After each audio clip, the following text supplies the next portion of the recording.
আমাদের প্রত্যেকেরই মনের কিছু শক্তি থাকে, যার জন্য আমরা কোনো কিছু করতে সাহস পাই অথবা ঘাবড়ে যাই। এটা ঘটে থাকে কনসিয়াস মাইন্ড, সাবকনসিয়াস মাইন্ডের মাধ্যমে।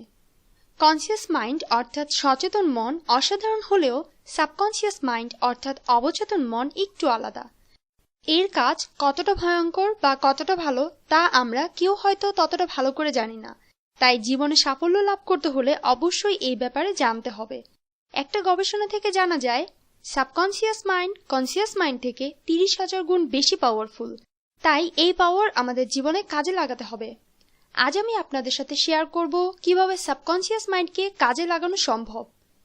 প্রিন্সিপাল 1, প্র্যাকটিস পজিটিভ সেলফ টক।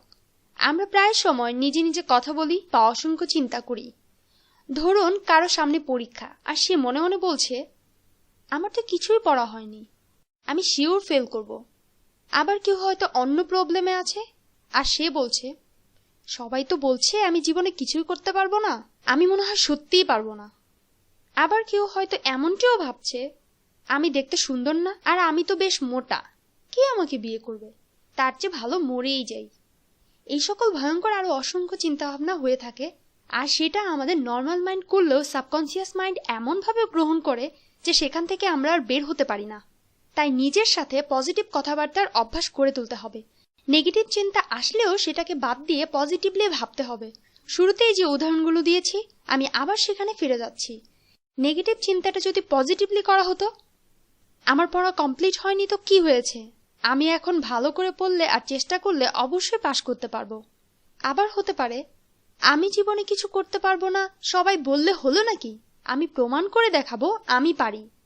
আবার এমনটি হতে পারে, আমাকে সৃষ্টিকর্তা তৈরি করেছেন, তাই কারো জন্য তো আর জীবন দিতে পারি না। এইরকম পজিটিভ চিন্তা করলে জীবনে সফলতা অর্জন করা 100% সম্ভব। Principle 2, practice visualization. আমরা যদি আমাদের জীবনের যে কোনো বিষয় নিয়ে কল্পনার প্র্যাকটিস করি, তাহলে সাবকনসিয়াস মাইন্ড আমাদের সে বিষয়ে অনেক হেল্প করবে। ভিজুয়ালাইজিং আমাদের গোলে পৌঁছতে সাহায্য করবে, তবে অবশ্যই ভিজুয়ালাইজিং এর ক্ষেত্রে রিয়ালিস্টিক চিন্তা করা উচিত যতটা সম্ভব। ছোট্ট একটি উদাহরণ দিচ্ছি। হতে পারে আপনি একটি ভাইবা দিতে যাবেন, তাই এর জন্য আপনাকে পজিটিভ কিছু কল্পনা করতে হবে। আপনি ভাইবা দিচ্ছেন, ভালোভাবে দিতে পারছেন, আপনার ভালো ফিল হচ্ছে। এইরকম কল্পনা আপনার সাবকনসিয়াস মাইন্ড বেশ ভালোভাবেই গ্রহণ করবে, আর আপনি মোর দেন বেটার ভাইবা দিতে পারবেন।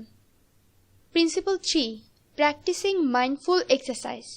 প্রতিদিন ব্যায়াম করলে আমাদের কনফিডেন্স বেড়ে যাবে, পজিটিভ চিন্তা করার শক্তি বাড়বে, আমরা ডিসিপ্লিনে থাকতে পারবো, আমাদের দুশ্চিন্তা, রাগ ও স্ট্রেস দূর হয়ে যাবে।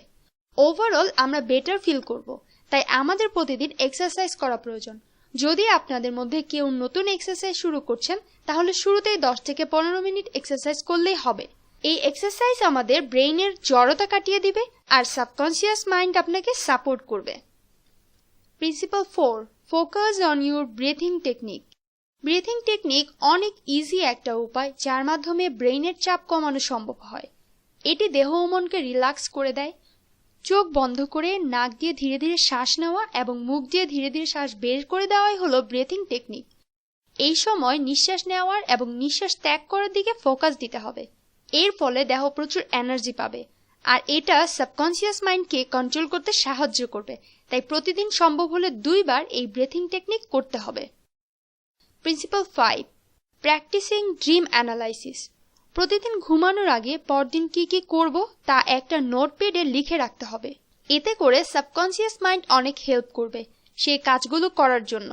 ঠিক এমনভাবেই যদি আমরা আমাদের ড্রিম সম্পর্কে লিখে রাখি এবং সেটা অর্জন করার চেষ্টা করি, তাহলে দেখা যাবে সাবকনসিয়াস মাইন্ড আমাদেরকে সফল হতে অনেক হেল্প করছে। প্রতিদিন সেই ড্রিমের কতটুকু অর্জন করতে পারলাম বা নিজেকে তার জন্য কতটুকু প্রিপেয়ার করতে পারলাম এর অ্যানালাইজ করতে হবে। এইভাবে ড্রিমের জন্য প্রস্তুতি নিলে সাবকনসিয়াস মাইন্ডের সাপোর্ট নিয়ে জীবনে সফলতা লাভ করা সম্ভব। এই প্রিন্সিপালগুলোর পাশাপাশি এটাও ভালো করে মনে রাখতে হবে, আপনি যে বিষয়ে সাবকনসিয়াস মাইন্ডকে অর্ডার দিবেন, সাবকনসিয়াস মাইন্ড সেটা কখনোই ইগনোর করবে না। আপনাকে অবশ্যই সাবকনসিয়াস মাইন্ডের প্রতি বিশ্বাস রাখতে হবে। অনেকে হয়তো ভাবতে পারেন সাবকনসিয়াস মাইন্ড বলতে কিছু নেই, তাহলে আপনি ভুল ভাবছেন। কারণ কেউ যখন অসুস্থ থাকে বা বিপদে থাকে, এমন সময় তাকে কেউ পাথর, আংটি বা তাবিজ দিলে, এমনকি পড়া পানি খাওয়ালে তার সাবকনশিয়াস মাইন্ডের হেল্প নিয়ে সে সুস্থ হয়ে ওঠে, অথবা তার বিপদ থাকে না। আসলে ওই তাবিজ বা পানি পড়ার কোনো শক্তি নেই, বরং শক্তি হলো তার নিজের সাবকনশিয়াস মাইন্ড। সাবকনশিয়াস মাইন্ডই তাকে সাহায্য করছে, তাকে বিশ্বাস করিয়েছে যে হ্যাঁ, অবশ্যই সে সুস্থ হয়ে যাবে, এমনকি তার বিপদ থাকবে না। তাই জীবনে সফলতা লাভ করতে হলে, ভালোভাবে বেঁচে থাকতে হলে নিজের প্রতি বিশ্বাস রাখতে হবে। আশা করি আমি আপনাদের সাথে ভালো কিছু শেয়ার করতে পেরেছি। যদি ভিডিওটি ভালো লাগে তবে লাইক, শেয়ার ও কমেন্টস করবেন। সাবস্ক্রাইব করতে ভুলবেন না। ভালো থাকুন, সুস্থ থাকুন, নিরাপদে থাকুন। ধন্যবাদ।